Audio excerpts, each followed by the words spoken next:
Nobody is coming to save you in retirement.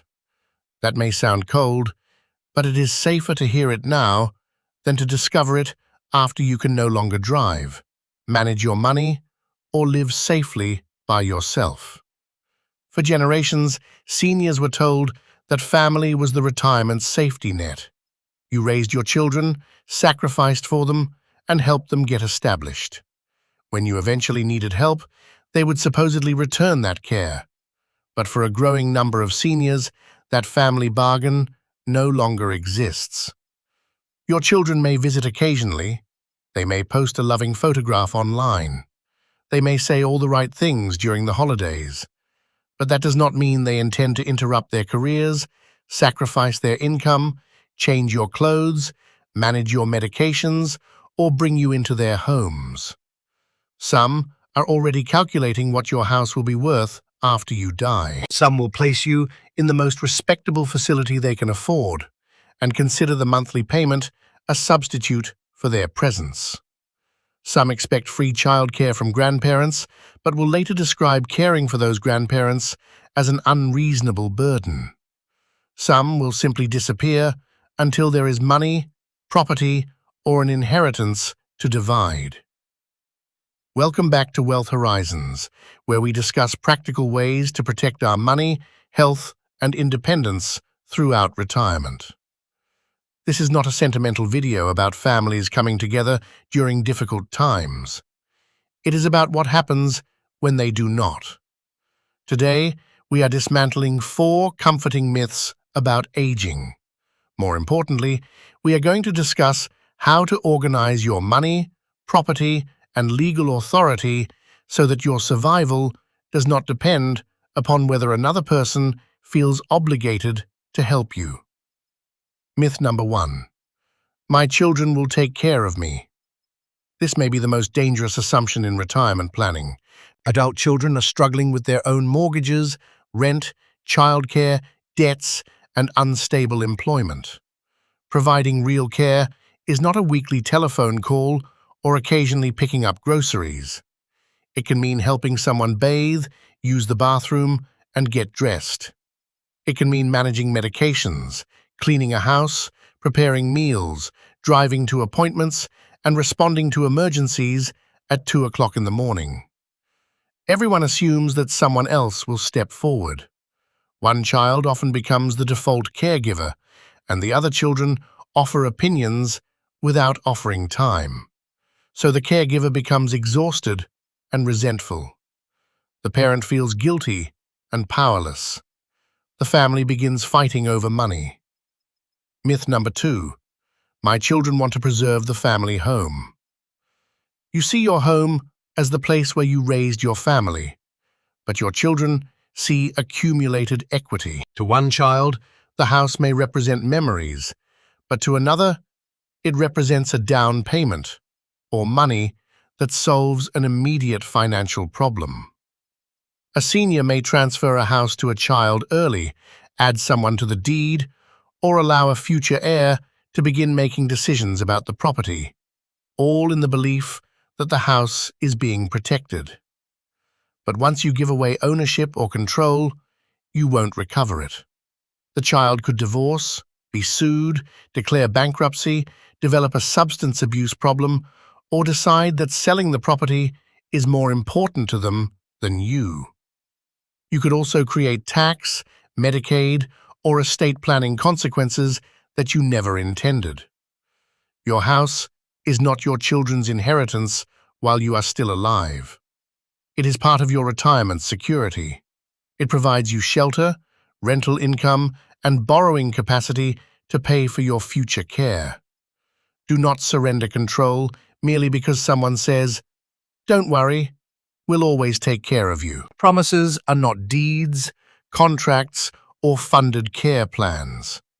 Before changing ownership, consult an attorney who represents you, not the child receiving the property. Myth number 3.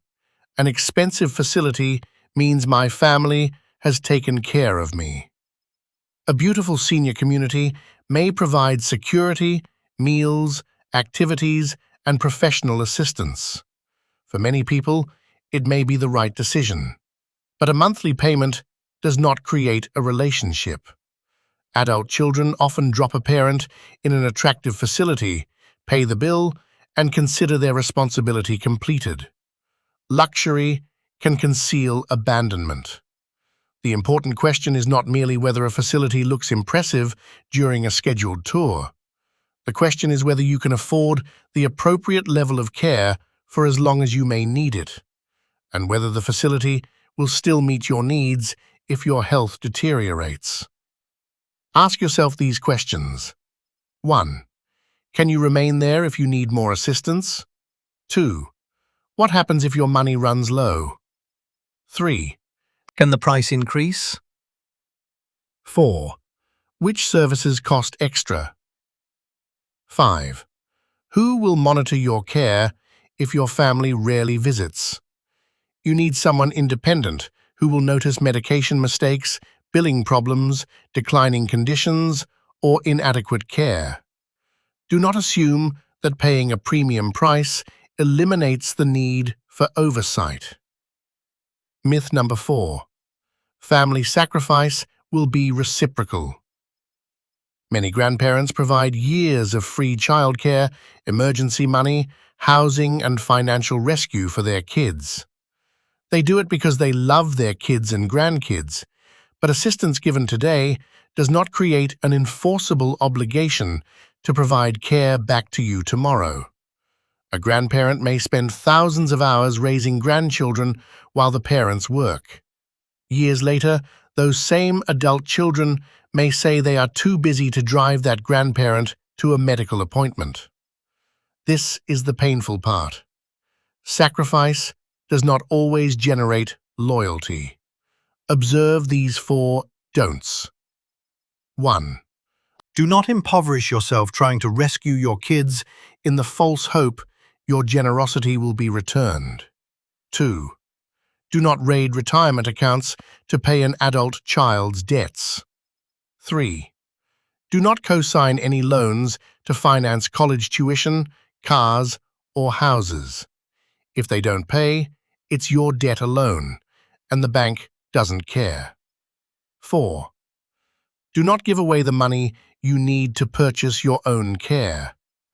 Prepare as though nobody is coming. The solution is not to become angry or suspicious of everyone. Rather, the solution is to remove hope from the financial calculation. Here are the steps. 1. Protect your income. Know exactly how much reliable monthly income you have from Social Security, pensions, annuities, and investments. Separate essential expenses from optional spending and determine how much remains for future assistance. 2. Create an independence reserve. This should be accessible money, Dedicated to services that allow you to remain functional, such as transportation, home modifications, emergency repairs, housekeeping, meal delivery, and temporary personal care. This money is not a future inheritance, it is money for your survival. 3. Confront long-term care. Medicare generally does not pay for ongoing custodial care when the only assistance you need is help with activities such as bathing, dressing, or using the bathroom. Medigap generally does not fill that gap.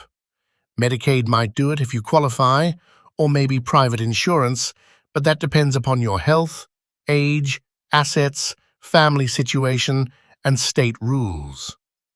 4. Protect your legal authority. A will controls what happens after death. It does not solve every problem that occurs while you are alive. Consider a durable financial power of attorney, healthcare power of attorney, advance healthcare directive, and properly completed beneficiary designations. Choose agents based upon honesty, judgment, and reliability, not merely because someone is the oldest child. Divide authority so that one person does not control your money, healthcare, and access to information without oversight. 5. Protect yourself from premature inheritance. Do not give away assets merely to demonstrate love or avoid disappointing your children. Do not let someone pressure you into changing beneficiaries, adding names to accounts, or transferring property, and do not discuss your savings as though the money already belongs to your heirs, because your assets must first support you for the remainder of your life. 6. Test your plan with one question. If every family member refused to help me tomorrow, could I still obtain food, transportation, housing, healthcare assistance, and control over my money? If the answer is no, you do not yet have an independent retirement plan. The bottom line. Nobody wants to believe that children might disappear, fight over property, or reduce a parent's life to a monthly facility payment. But refusing to consider those possibilities does not prevent them. Dependency changes relationships. It creates work, expense, inconvenience, and control. When seniors have no money and no enforceable plan, the person providing assistance often becomes the person making the decisions. That may include where you live, how your money is spent, which possessions are sold, and how often you are allowed to leave the house. Financial independence is therefore about more than comfort. It is about authority. So, 1. Do not make your children your long-term care policy. 2. Do not give away your house because of a promise. 3. Do not sacrifice your financial survival to create an inheritance. And do not wait until someone else controls your life to discover what that person actually intends to do with it. Rather, prepare as though nobody is coming to save you. If people eventually step forward, their help will be in addition to your plan, not the entire plan itself. This video provides general educational information and is not financial, legal, insurance, or medical advice. Medicare, Medicaid, long-term care, and estate planning rules depend upon individual circumstances and may vary by state. Consult qualified professionals before transferring property, purchasing insurance, or changing legal documents.